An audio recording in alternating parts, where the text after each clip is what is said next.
In August 2022, local education charity Sucess4All was over the moon to receive a grant from the National Heritage Lottery Fund to allow them to take some young people on a journey to find out more about Northeast history, and specifically one of its biggest natural landmarks, the River Tyne. And so, our adventure, Reflections on the Tyne, began almost 2 years ago.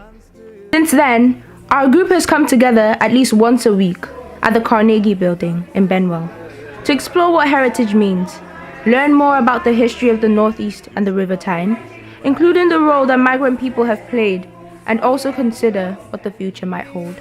We went on so many trips, which saw us visiting different cultural, historical, and natural landmarks, and also finding out more about the environmental legacy of the area. We thought about what Newcastle was like before and during the Roman period, right through to the industrial age when coal was king, as well as the early 20th century when shipbuilding reigned. We made art and held our own art exhibition on the historic Quayside. We collected glass on Seaham Beach, carried out biological and chemical testing of bodies of water, as well as biodiversity surveys. We went bird watching, toured Newcastle Keep by night,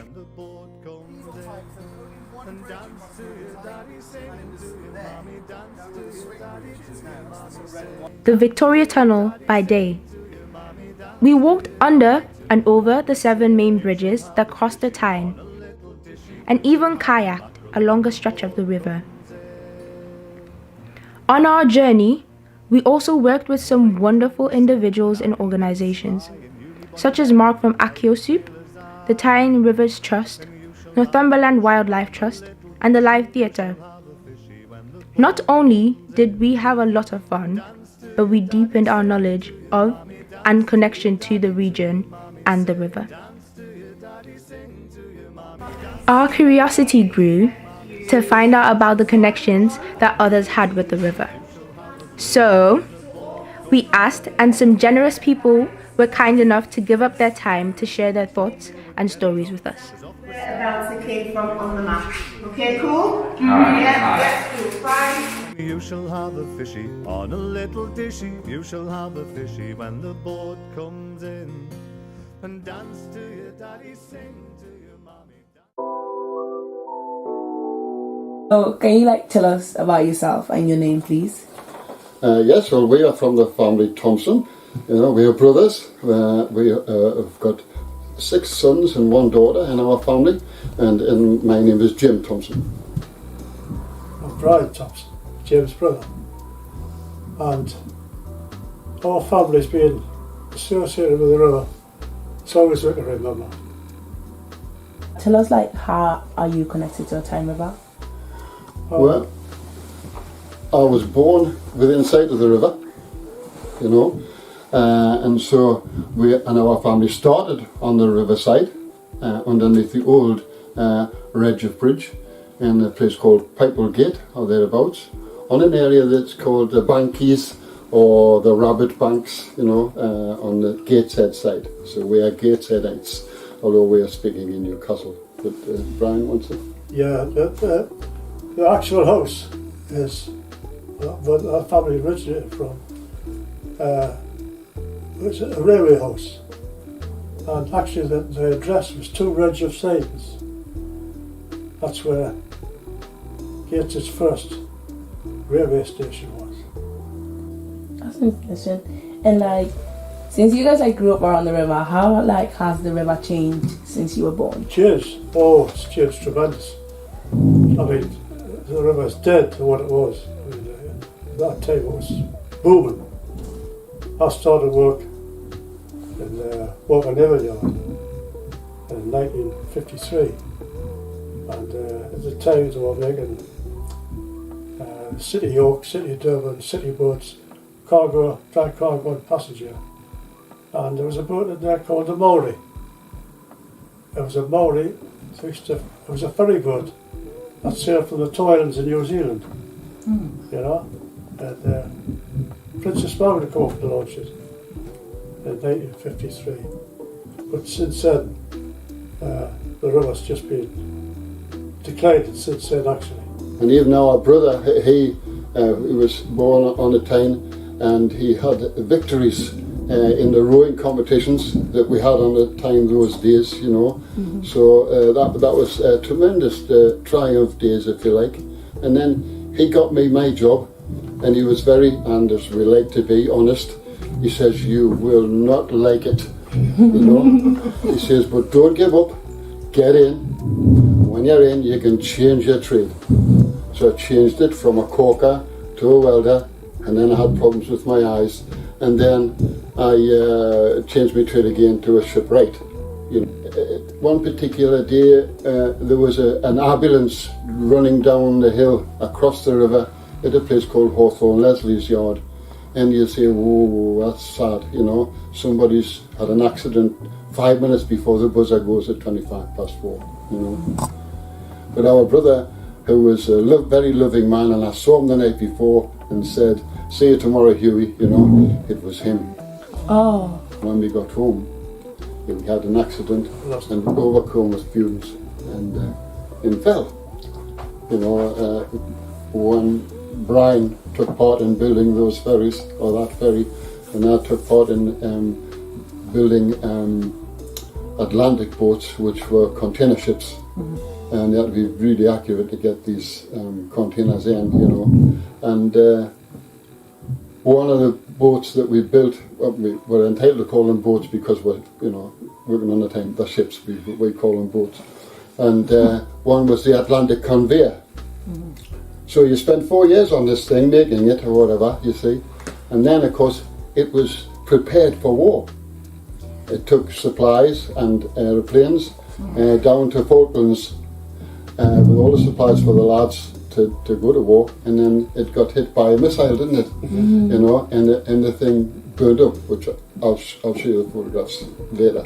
But and that breaks your heart because I spent that much time on that thing. Like you spent a lot of time on it. Yes, you know, know every inch of it, you know, building panels and making superstructures and making sure that everything's watertight and fit for purpose, etc., you know. And so it's a costly thing, giving yourself to something, but it's something that's vitally. That was one of my stories. My friend, he was 40 and hired a boat, a ferry, you know. So you come up the river where the blinking eye is now, and the man blew his horn on the boat, and they open the bridge.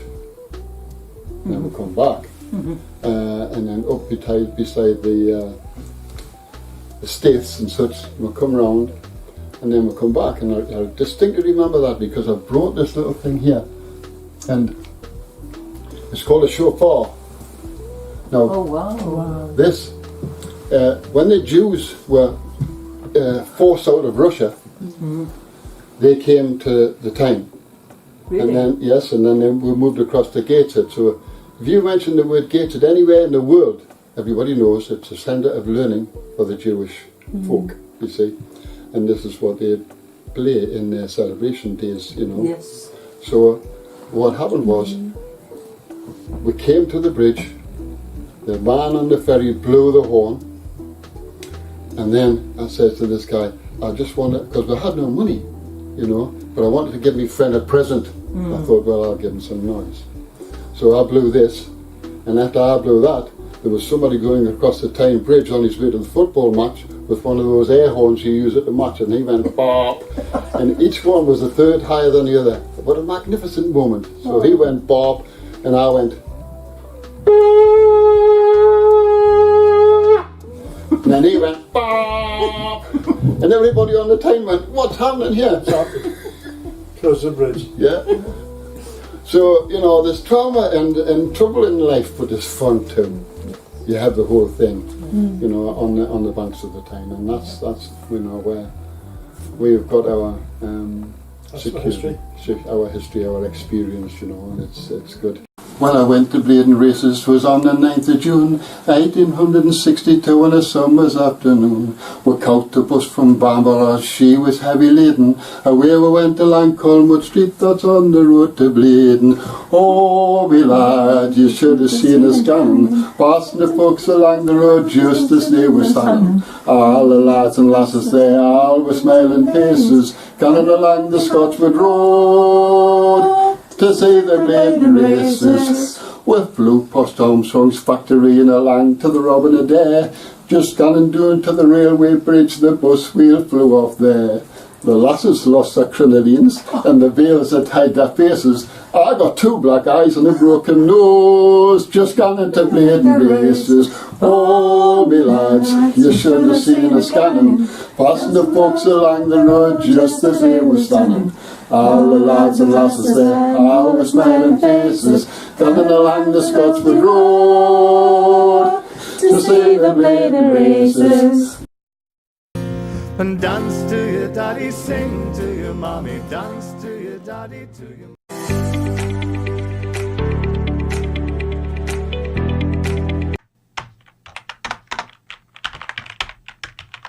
I'm Alan Oliver, and this is my son.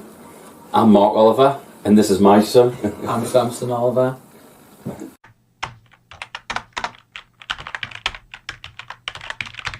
My grandmother's family were butchers, and they had a butcher's shop on the Quayside, and so they used to sell meat to the ships when they were in restocking their kitchens and things like that. They were building ships for the war, which was in the 1930s and 40s. That's fine. And 20s, 1920s, so 100 years ago now.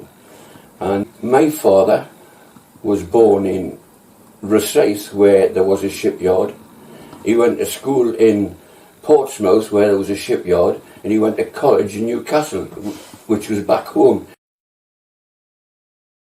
from the shipyard, because his father, my grandfather, went where the work was. They had to, and that was building ships.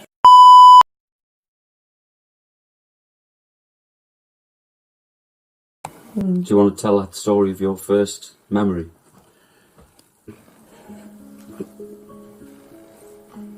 It's my earliest memory.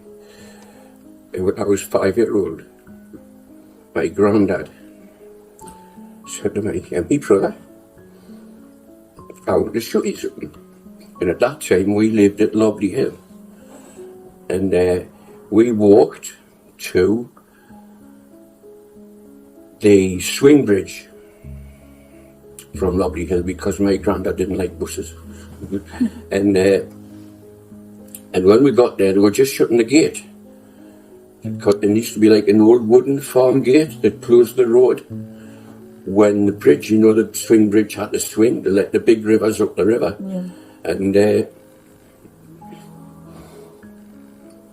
we sat on this gate, and my granddad said, "This ship, which was going past, it was massive." He said, "I helped to build that." And that's my earliest memory. And it reminds me of my granddad whenever I tell it, who has obviously been dead for a lot of years now. About 60, I think. So, I find it very emotional. Yeah. The other thing that I remember about my granddad was, as the years went by, they stopped building ships with wood, and they began making them with metal. So he retrained as a riveter, and he used to work still as a shipwright, but instead of making wood, he worked on the rivets, which were just hammers really, hot rivets. They used to heat them up. Somebody would hold a pair of pincers and he would drill the rivet in from one end. And so he worked in the erection of what we used to call the new bridge, the Tyne bridge, and he worked with that. helped to build the Tyne Bridge when he was quite a bit older. Me having my dad and being brought up to kind of be a proud Geordie and to celebrate the river and things like that. I've always just been fascinated by the Tyne. And then just before I turned 40, I ran a marathon. I always said I would run a marathon before I was 40. So on the last day, literally the day before I turned 40, I left it last minute. I ran a marathon and I started at my house, which is in Rowlandskill, which is on the Derwent, which flows into the Tyne. And me and my best friend ran from Rowlandskill down to Sucess4All where the Derwent meets the Tyne, and then along to Wylam, over the Wylam Bridge, and then all the way back along, past Wylam, past this part of the town, the West End, Scotswood, all the way along, over the Millennium Bridge, and then back along to Sucess4All on the other side. And that was 26.2 miles. That was my marathon. We called it the Two Rivers Marathon because it was my two favourite rivers, the Derwent and the Tyne.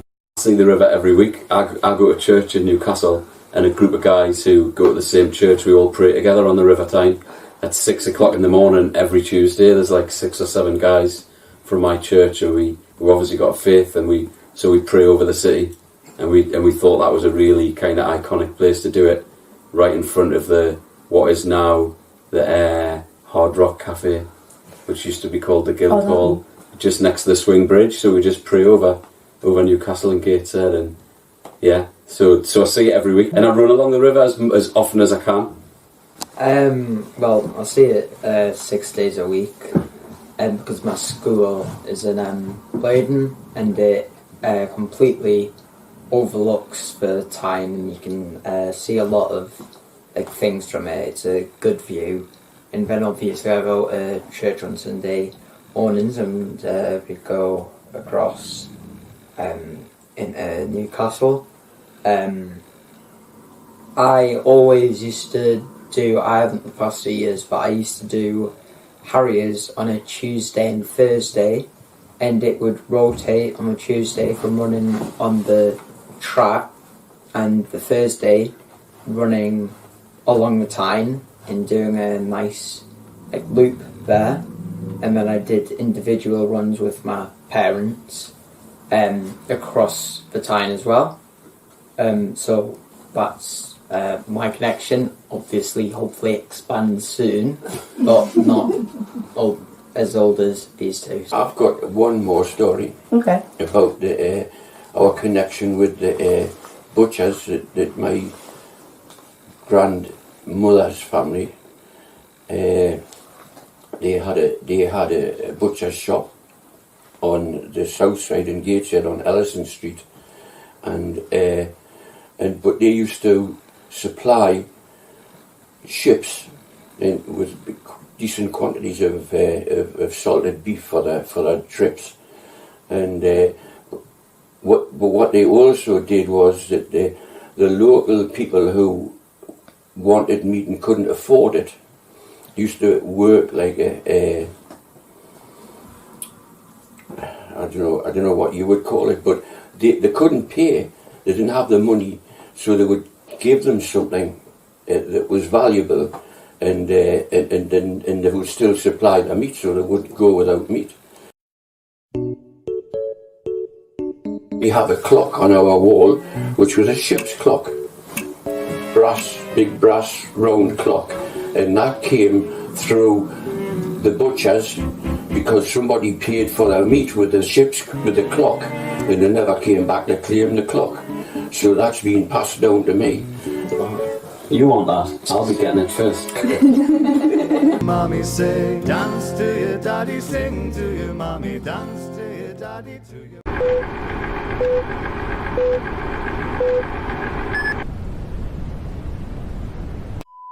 Chris. Okay. Yeah, strangely on both sides of my family, my mother's, because I'm from North Lincolnshire, I'm not from round here, as you can tell by the accent. First of all, my grandfather, William White,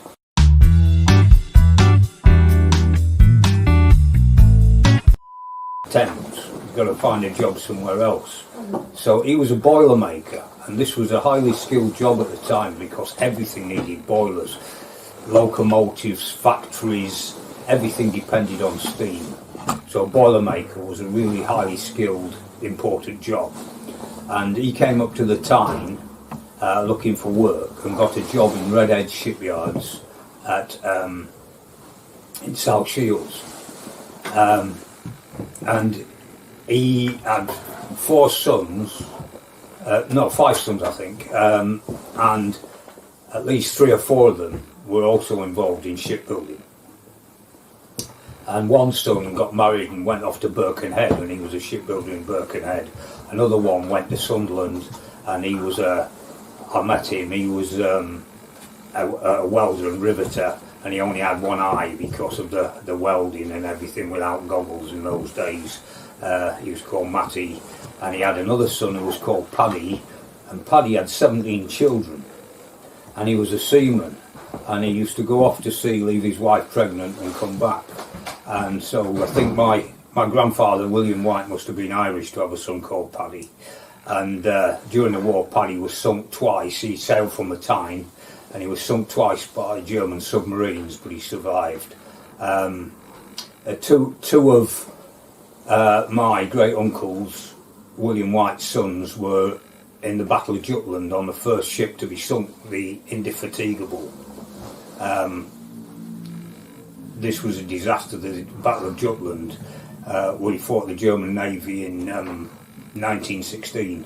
And the Admiral said, keep all the fire doors open on the ships so as we can get the ammunition passed through the ships much faster.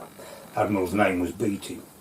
And they did this, but as soon as a shell struck the ship, a flash went through the ship, ignited the magazine where they kept all the shells. Ships blew up. And Beatty said, I think there's something wrong with our ships today because all the ships were blowing up. Anyway, 2 sons were lost at the Battle of Jutland in the First World War. My grandmother, his wife, of course, she lived at South Shields, and my father, he went into the same trade to be an apprentice boiler maker with his father. But when he was about 16 or 17, you get to that age where you think you know things better than the adults, and he could get more money as a miner. So he left his apprenticeship and went down the coal mines in South Shields and regretted it greatly afterwards, because if he'd have finished his apprenticeship he would have earned 3 or 4 times as much money. That's my father's side of the time. I think I've mentioned everything. My grandfather, William White, fell off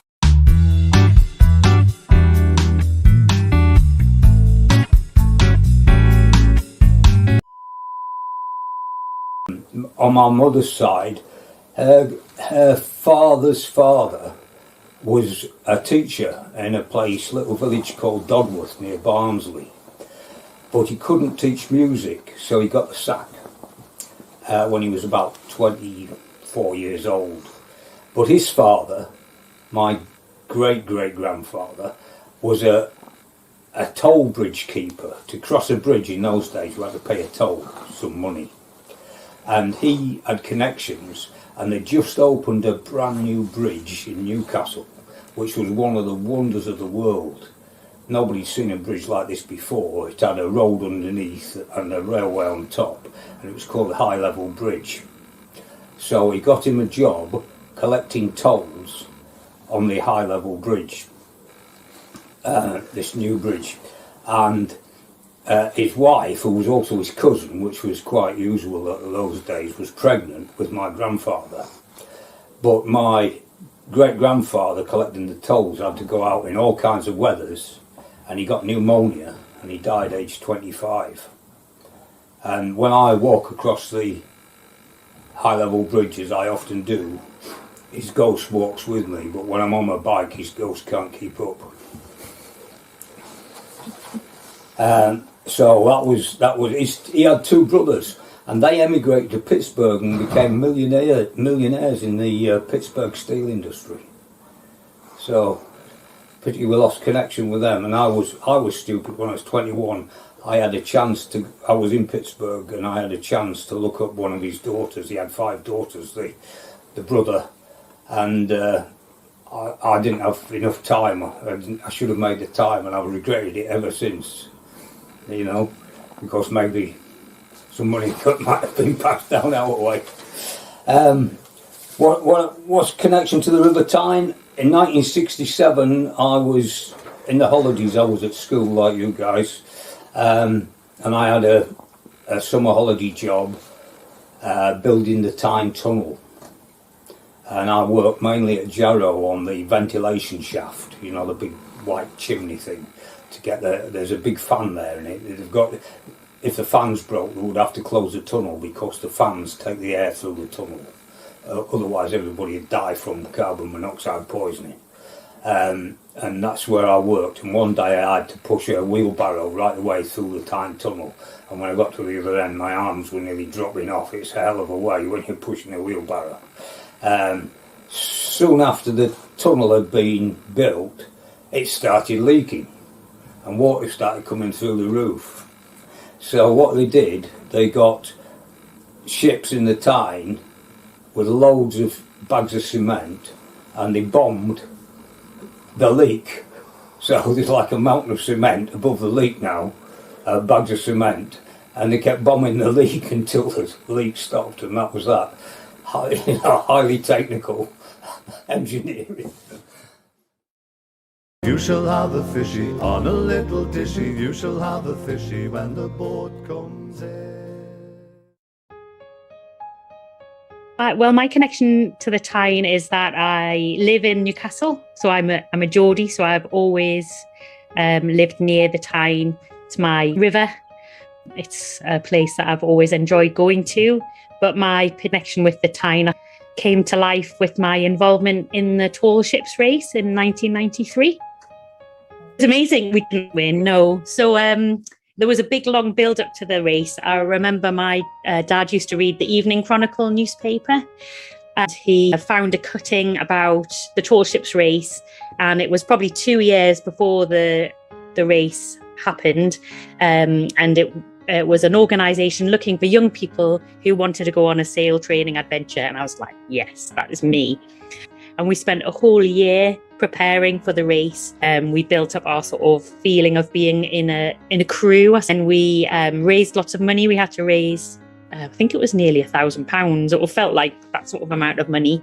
The race came up in July in 1993, and I just felt so proud having gone through that year. We'd done lots of hard challenges.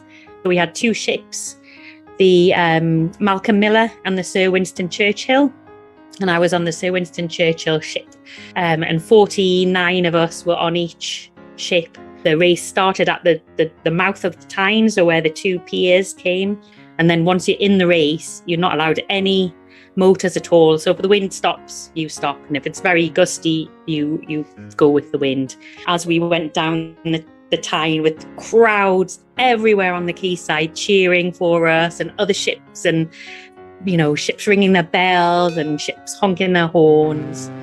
And I just really felt that it was one of my most proudest moments of, wow, this is my city and I've been chosen to do this. But every time I go down to the Tyne now with my children, there are certain glimpses of it that I'll see that will just take me back to that wonderful experience. A connection to the Tyne with my family. So my dad's first job was working in the shipyards in Wallsend along the Tyne. So he would kind of work with the metal that brought the boilers together inside of the ships, and then eventually joined British Telecom. But I remember it must have been the late 70s or early 80s, my dad took us down to the shipyards where one of the big ships was being launched, and I think it was called the Ark Royal, but I might be getting that wrong. and we got to see it launched, and we were stirred with everybody else in the cold and wet, and waiting this sort of really nervous tension, all of the people who'd been involved. And then I guess it was like someone like the Queen, you know, smashed the champagne on the ship, and then nothing happened, and there was just this couple of seconds of silence, and then a big crack, and then the sound of these chains rattling, rumbling and rumbling, and lots of noise, and then still nothing happened. And then slowly this ship, getting faster and faster, slipped down the sidings and into the water with a massive crash, which was drowned out by the cheers of all the people watching. A real moment, again, a moment of pride about the time that all of these people had worked to see their ship out launched into the Tyne. I think it's natural that things evolve. But yes, it was amazing to be part of that and to experience that. And but we've got lots of bridges, so I think the Tyne and the bridges are important together. And there's obviously the lovely folk song about the woman who can't get to her lover across the Tyne. But I think it's a real gathering place. It's a real, you know, people talk about going out to the greenery. Well, it's like the bluery, really. I think it's a place of pride because it shows that Newcastle and Gateshead were a port. You know, people brought goods in and we interacted and traded with the world. And to me, it's just important.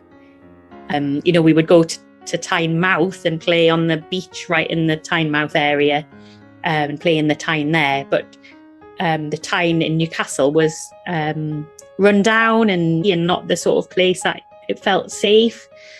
And when I went on the tall ships race, it was just starting to change. So it feels now like it's a really important part of the town. It feels like it's a really vibrant place to me. But the river's got it all, and you can really people watch. And it's a lovely place. Well, I've lived here, and then I went away for university and lived in Scotland, and then I lived in Singapore for a little while. But I always wanted to come back to the northeast. And my husband moved here when we started dating, and then my family have grown up here, and I'm just really proud to be living in the northeast. We've got everything. We've got everything we need here, and I love the people of the northeast.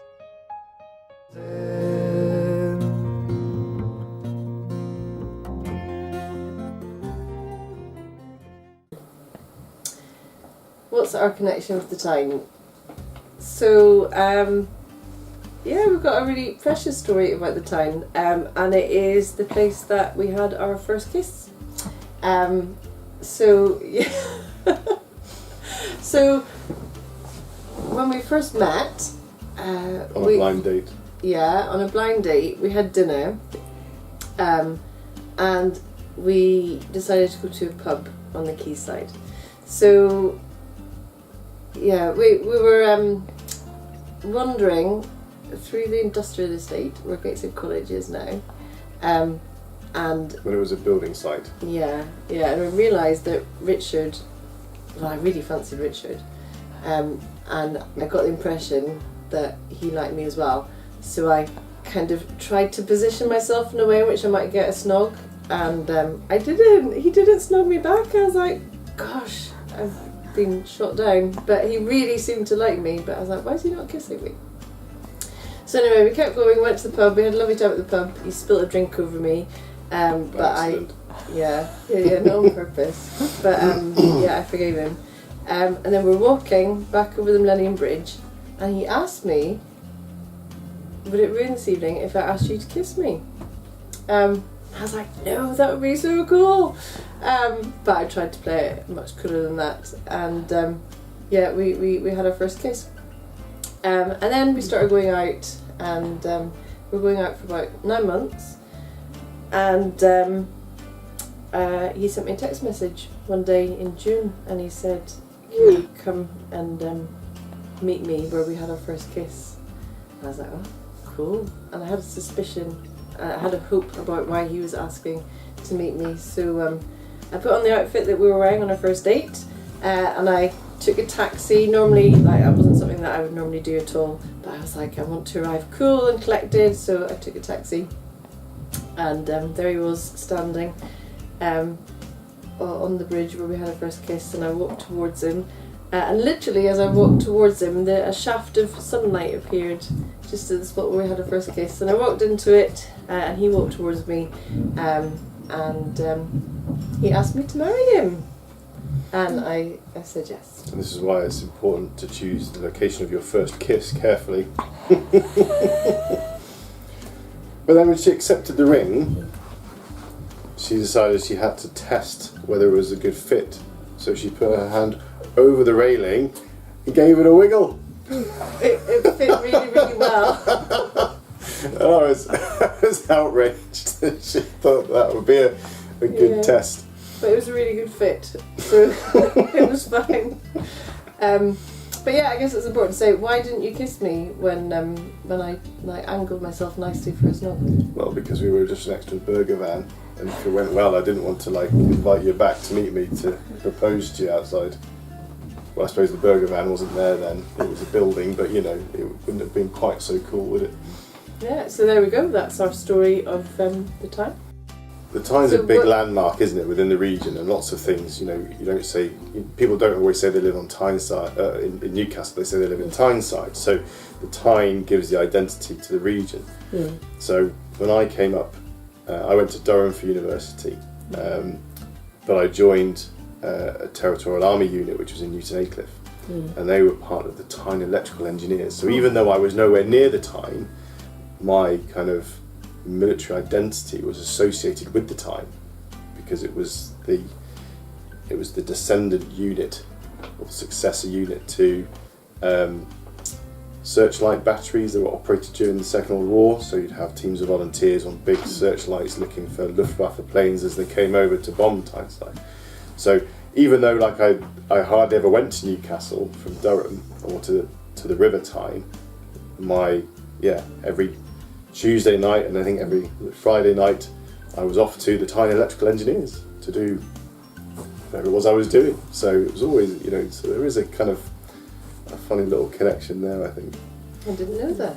Yeah, cool. So my dad was a transport engineer. He designed bridges, and I've always loved them, and I've always loved that idea of connecting people, about opening up opportunities, about taking you away on adventures and also bringing you back to home. So I think that seeing all of our beautiful bridges, and they've each got their different character, they've each got their different function and purpose, and I think the bridges over the Tyne are really special and important to a lot of people.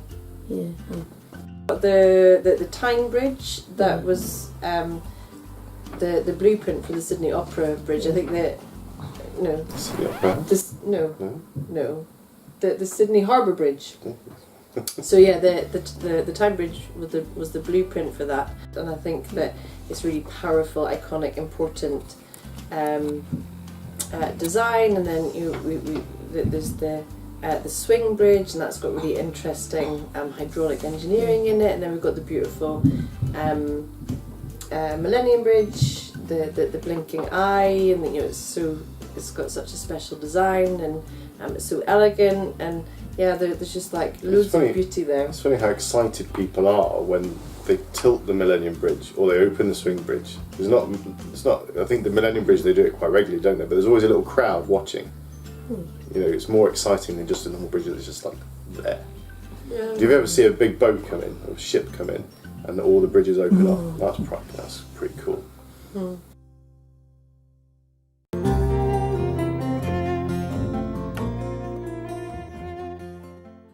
I've lived in Wallsend all of my life, and I've visited various parts of the River Tyne, so I know it very well. Yes. Can you tell me about any special connection with your family as well at the time? Well, my uncle worked at the Shipyards right up until they stopped making ships. I've visited many areas, so I've visited Quayside, Fish Quay, St Peter's Basin, there's a little place called Davy Bank, I don't know if you know that. I used to fish there with my dad when I was a teenager. So it was definitely fun, right? Yeah, definitely. Why do you think the River Tyne is special to the people? Like, do you have special memories in there? I think the first time was, I was very young, about 6 or 7, and the tall ships came, and they came to, if I remember, it was St Peter's Basin. My dad took us, and they were allowed back then. There wasn't all this health and safety that you've got now. We were allowed to go on the boats. They would encourage the children to come onto the ships, and I remember that from being young, very young. How was the River Tyne changed since you were born? It was a lot cleaner. I remember it being quite dirty. I remember it being quite a bit smoggy down there. A bit the water itself wasn't very clean. I don't really remember the bridges, but I know that we've now got extras. We now got obviously the Millennium Bridge. I was about 19 or 20 when that was made, and that was quite exciting to watch that process. That was a good 2 or 3 years of building and to see it all come together, which was quite exciting. And it was around about the time I was starting to go out and have a drink as well. So it would always be, oh, we'll go to Quayside for a drink, and then we can see how far they've got, you know, on the Millennium Bridge. I remember again being young, there was like stalls and markets. I don't know if they have them anymore, but my family used to take me to Quayside on a Sunday morning. And it would be all stalls and markets. Oh, there's still, it is right now. They still do that? Sunday markets, yeah. I wasn't sure if they did that. And they did that a little bit different, similar, at the Fish Quay. But at the Fish Quay they had fairground rides. Yeah, I think they stopped that one. They stopped that one quite a while ago. Well, the Sunday markets are still there because my parents usually go there often and get stuff there. Well, that's good to know. Actually, I might visit after this. Now that I know that it's still on. But my fondest memory is fishing at Davy Bank with my dad. Definitely. It's a bit of a naughty story. I went with my sister. I think I was about 14. She was about 7.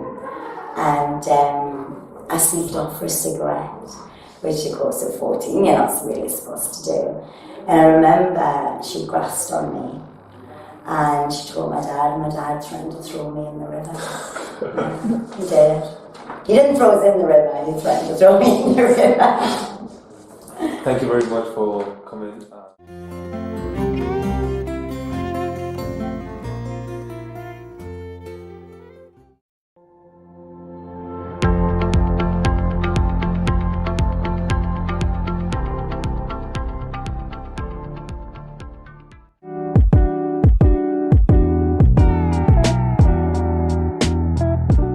Yes, I do. I'm from Newcastle, so it's sort of always been a backdrop to my entire life. But my family, which have lived in Newcastle for hundreds and hundreds of years,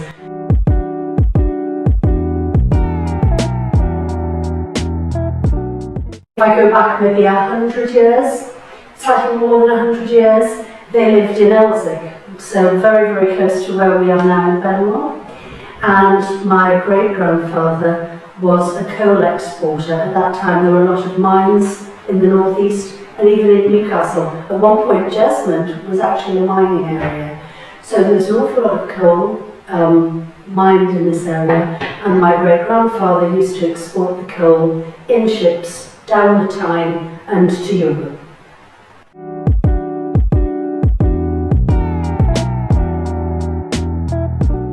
There was a time in the 1980s, I think it was, when we had a nightclub on the Tyne, and I remember going to the nightclub a lot. That was cool. That was in a ship, and it was moored on the Gateshead side of the Tyne, just by the swing bridge, and that was the place to go partying, so I can remember that.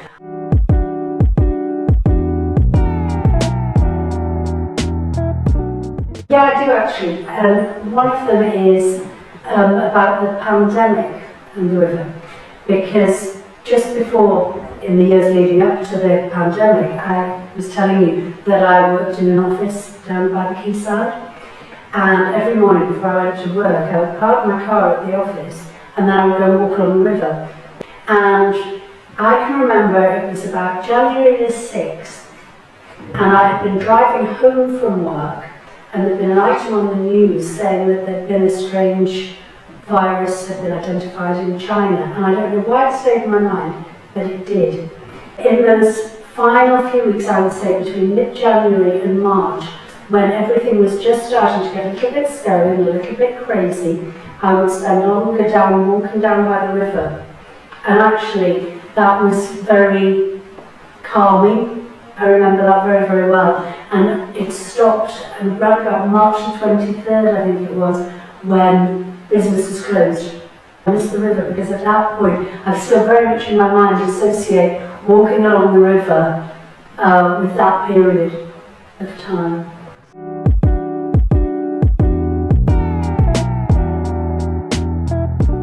I was born in the 1960s. The Quayside really wasn't a place you spent any time as a young person. That sort of changed in the late 70s and 80s when a lot of bars and nightclubs opened up along the Quayside. And now, as I say, it's very much for families, so there's still the Quayside market still takes place. The first time, I can't remember the first time that I saw the Tyne. I can remember my earliest memories of it, which were crossing it on a bus, because as I said, I grew up in Quayside till I was about 10, and my friends and I would go to Newcastle on the bus on Saturday. And even to this day, if I'm away and returning, I see the Tyne Bridge, and the Tyne Bridge makes me feel that I'm sort of come home. At a time when there was a lot of trouble in the country, and a lot of trouble in Scotland, they had a king, Bonnie Prince Charlie, who was going to reclaim the throne of Scotland. He was in France. And one of my ancestors was a smuggler. And he had a boat, and he was quite brave, and he was quite fast with his boat. And he was involved in an attempt to rescue Bonnie Prince Charlie from, I think it was Lindisfarne Castle, and he left from the Tyne. And I think he was unsuccessful. He does remain the only person to have ever captured the island, but I don't think he was successful in his mission. But so he left from the Tyne. I have relatives who are in the Royal Navy who sailed from the Tyne. I have, as I said, my great-grandfather had ships on the Tyne. So yes, it's been sort of pivotal, but in a background way. But yes, it's played a role in my family for a very long time.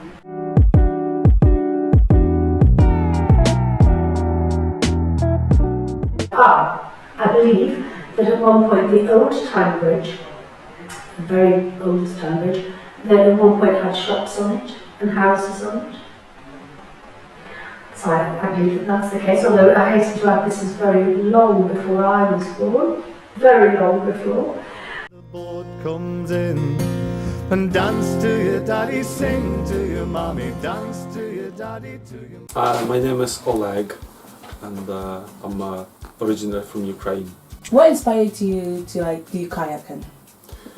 Well, I started kayaking back home. I live by very large river, the biggest river in Ukraine, which is Dnipro. Oh. So it was no other choice like doing some water sports, which I started. So we bought a kayak together with a few of my friends and then started exploring the river. Oh, that's nice. Do you do any competitions with kayaking? Generally, no. I like doing sport just for fun. I have enough competition at work, so I just relax when I do sports. Once I leave work, I do mountain biking, I do cycling along the river, found not lots of nice places around. I do rowing with the Gateshead Club, I do kayaking with the Pruda Club, so I'm into lots of activity, being on water and in nature. So you're really a sporty person? No, I wouldn't say it's sport, it's just like being outside, not sitting home. Oh, okay. Does the river remind you of home? Is that why you are doing so many water sports? I think I generally like being on water. It is so calm and it's beautiful. You see the world differently from the water. What do you think of the quality of the water of the River Tyne? And of course you've explored Gateshead and Newcastle. Yeah. As I said, I had this funny story where like decades ago, when someone fallen in the River Tyne, they would need to see a doctor immediately. But now I think it's alright because I fell in water from a kayak, I tested it and I'm still alive. So I think it's improved. I believe that you also, like newly arrived Ukrainians, you have introduced them to the River Tyne. Yeah, I'm trying. Yes, I'm trying to bring these new people and show them best around this area. Yeah. Well, I think your story is very interesting. Like how like you literally brought people here, like you made them feel at home, and after everything, like you made them like do rowing and stuff like that. And your love for water is very inspiring. Thank you. Thanks. Compared to the river, you said Dnipro? Dnipro, yes. Dnipro in Ukraine. Do they use the river for entertainment, for sports as well? And what are some of the things they do on that river that are not then done on the River Tyne?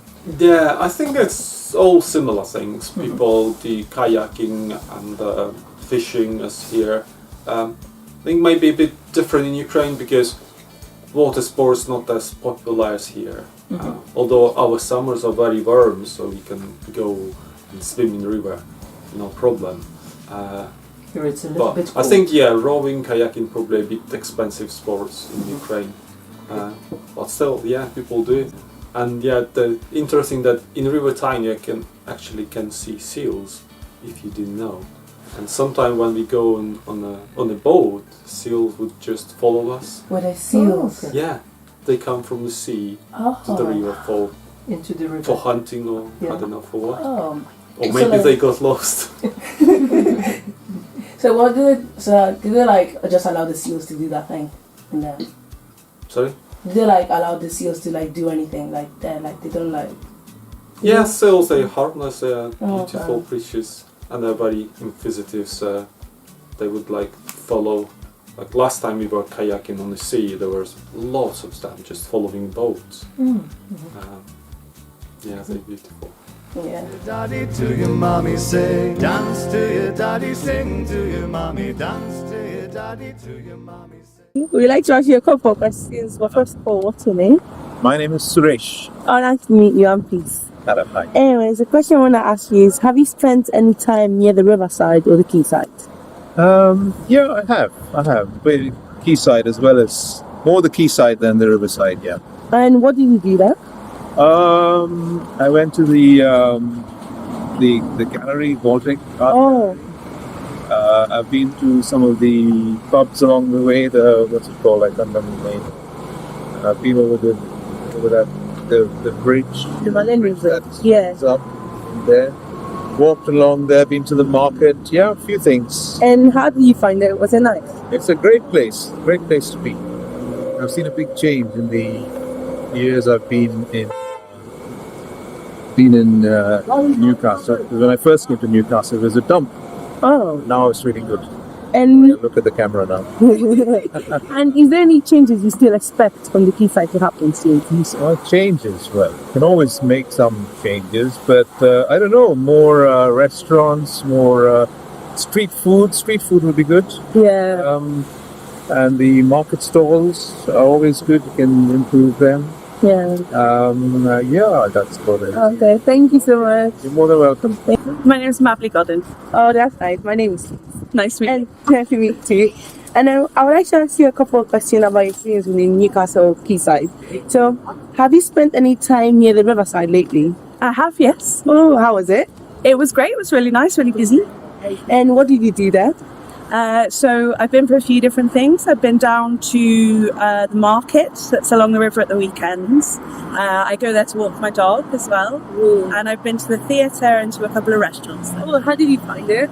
I really love it. I think it's a nice bustling space with lots of people, and it's usually quite clean and nice along there, and there's lots of other people doing lots of different things. That's nice. And are there any changes you like to see by the river soon? I would like there to be maybe a bit of litter pickup, like first thing in the morning after people have been out around there. It can be a bit dirty, and my dog likes to eat all the rubbish. And I would like maybe there to be a few like different kinds of businesses. There's lots of bars and restaurants and things, but maybe some coffee shops, maybe some spaces that kind of a wider variety of people can enjoy. So not just things serving alcohol. Oh, thank you for your interview. Great, thank you very much. My name's Clare. Okay. Have you spent any time by the riverside before, and what did you do there? Yeah, I go quite often down the quayside. Go down often down the quayside on a Sunday. Me and my family go to the quayside market. Often go up and down. We'll go to the stalls. We'll go for coffee. There's lots of coffee shops. But we get food. Go down there. I also go out with my friends to the restaurants on the quayside. So we do spend quite a bit of time down there. Yeah. Would you say you really enjoy it all the time when you go there? Yeah, the weather's good. Yeah, if it's sunny, I love it. If it's like winter and it's cold, not as much. But yeah, we often go down the quayside because we don't live too far from there, so we can, drive and park, have a wander along, and it's a nice thing to do at the weekend. Are there any changes you'd like to see at the river or at the quayside in the future? Anything that would make you go there more? Maybe a bit more parking. But I know it's good, like public transport is quite good there. But no, I love the quayside. I think it's an amazing place to go, and it's really modern. So yeah, no, I really enjoy it. Thank you for your time. Thank you for your time. Thank you.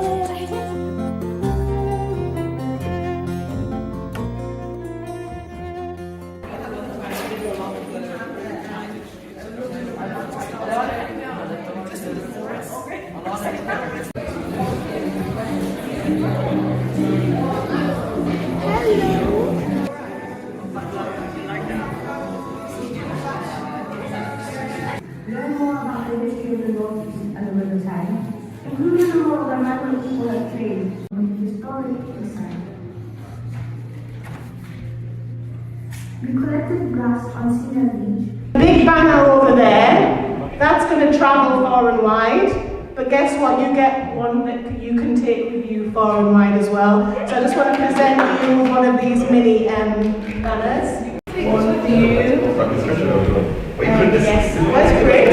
To be honest, I still can't believe that we've come to the end of the project and that we've hit all the milestones that we set, all the wishes that we had from it when we're actually just writing those ideas on paper have actually come into fruition, and in a much more extraordinary way than we would have imagined. I think the main thing for us was for the young people to increase their sense of belonging to the city, and to see how the city, which is now their home, is a place where they can also contribute and leave their mark on others. I think without a doubt they've done that with all the wonderful people we've worked with. The feedback from them has been extraordinary, and they've just blossomed. They've blossomed, we've had fun, and it's been a real pleasure to go through this journey with them. Just to see that how the audiences have reacted to the young people's work has been fantastic to see. So I think it has really touched people, and as Caroline said, I think it will continue to do so. Yes, they will remember this for years to come. They will tell it to their children. They will show the artwork to their children. The artwork will be permanently displayed somewhere, and also it's digitalized. It will be there for them to look and to refer to. So they definitely left a mark. And yes, as Stella said, it was very important that they increased their sense of belonging to the region, to the River Tyne, and its legacy around, because many of them, well, most of them live around the River Tyne. That's why we started it. And yes, and also they get certificate, AQA skills certificate for investigative skills into research and heritage. So yeah, I think yes. we will hear more about this project for years to come, I think. Well, when the big races was on the 9th of June, 1864 in the summer's afternoon, the Count from Balmer, she was carried, and we went back on the streets on the road today. Morning night, we said the she was canning.